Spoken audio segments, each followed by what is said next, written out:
আজ বুধবার, এই আল্লাহর এই জিকিরটা করুন, আপনার মনের আশা পূরণ হবে, আল্লাহ আপনার গুনাহ মাফ করবে, আল্লাহ রিজিকের ফায়সালা করবে। রিজিক পাওয়ার জন্য বিভিন্নভাবে আমরা চেষ্টা করতেছি, কিন্তু রিজিকটা আল্লাহর দেওয়া নিয়ামত। আল্লাহ বলেন, ওমা মিন দাব্বাতিন ফিল আরদি ইল্লা আলাল্লাহি রিজকুহা। পৃথিবীতে এমন কোনো প্রাণী নেই যার রিজিকের দায়িত্ব আমি আল্লাহ নেই নাই। আল্লাহ রিজিকের দায়িত্ব নিয়েছেন, সেই সাথে আল্লাহ যে রিজিক দিবেন আপনার আমলের উপরে, আপনি যে কোন আমল করেছেন সেই আমলের উপরে রিজিক চলে আসবে। সুতরাং আজকে যদি আমলটা আমাদের ভালো হয়, রিজিক এমনি এমনি চলে আসবে। তবে আমাদেরকে অবশ্যই এই জিকিরটা করতে হবে। জিকির আল্লাহর স্মরণ, জিকির হচ্ছে আল্লাহর স্মরণ। জিকির করলে অন্তর তরুতাজা হয়, জিকির করলে শরীরটা প্রফুল্লতায় ভরে ওঠে, জিকির করলে মনে শান্তি পাওয়া যায়, জিকির করলে আত্মার শান্তি ফিরে আসে।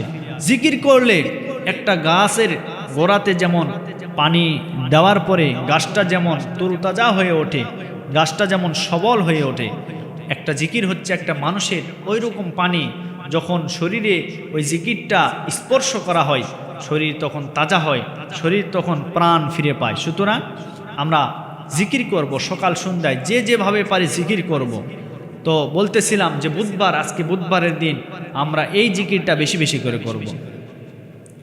আমার ভাইয়েরা, আজকে আমরা দুনিয়া নিয়ে পাগল হয়ে গেছি, শুধুমাত্র দুনিয়ার চাকচিক্য, দুনিয়ার মোহে আজকে আমরা আল্লাহর ইবাদত ভুলে গেছি।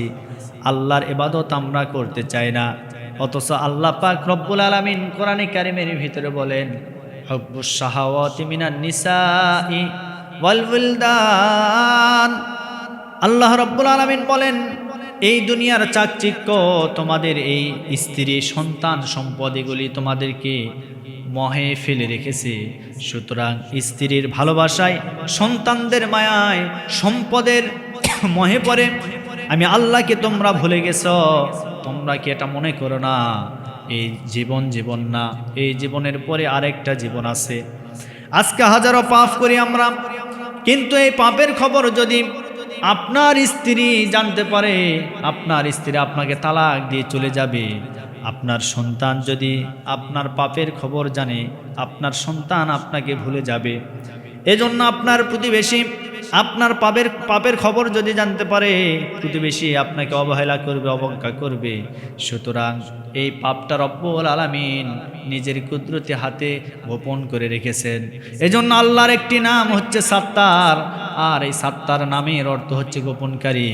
আল্লাহ রব্বুল আলামিন এমনি এমনি সাত্তার নাম রাখেন নাই, বরং সাত্তার নাম রেখেছেন বান্দাদের পাপকে গোপন করার জন্য।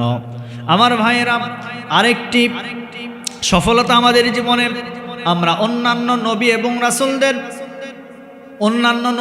রাসূলদের উম্মতদের দিকে আমরা তাকাই। তারা যেইভাবে আল্লাহকে ভুলে যেত, আল্লাহকে মানত না, রাসূলকে অবজ্ঞা করত। আর রাসূলকে অবজ্ঞা করার কারণে, আল্লাহকে ভুলে যাওয়ার কারণে ওই জাতিদের উপরে আল্লাহ সরাসরি আসমান থেকে গজব নাজিল করতেন। কিন্তু আমরা এমন একটা পয়গম্বরের উম্মত, এমন একটা নবীর উম্মত, রব্বুল আলামিনের কাছে আমরা হাজারো অন্যায় করার কারণে আল্লাহ পাক আমাদেরকে কোনোদিন আসমান থেকে সরাসরি গজব দেন না, আল্লাহ আমাদেরকে দুনিয়া থেকে ধ্বংস করে দেন না। তার মানে হলো, নবীও আমরা এমন একটা নবী পেয়েছি, যেই নবী কিয়ামতের ময়দানে আমাদের জন্য সুপারিশ করবে, আমাদেরকে জান্নাতে নিয়ে যাওয়ার জন্য সুপারিশ করবে। মাকামে মাহমুদে সিজদায় পড়ে বলবেন, ইয়া হাবলি উম্মতি, ইয়া হাবলি উম্মতি। আজকে আমরা দুনিয়াতে দেখি আমার রাসূলকে যারা গালিগালাজ করে, কটূক্তি করে, প্রতিবাদ আমরা করি না, অথচ আমরা মুসলমান বলে দাবি করি।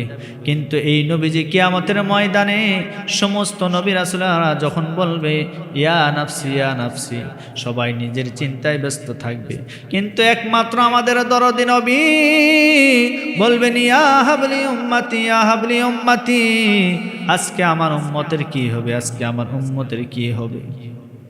একজন ফেরেশতা আল্লাহ পাক একজন ফেরেশতাকে পাঠায় দিবেন। দেওয়ার পরে বলবেন, যাও যাও যাও আমার হাবিবকে গিয়ে বলো আজকে তার উম্মতদেরকে আমি আল্লাহ মাফ করে দিলাম, আজকে তাকে স্পেশাল পাওয়ার দিয়ে দিলাম, আজকে তার মন যাকে চাই যেভাবে চায় তার উম্মতদেরকে নিয়ে আমার বন্ধু আমার হাবিব আজকে জান্নাতে প্রবেশ করবে।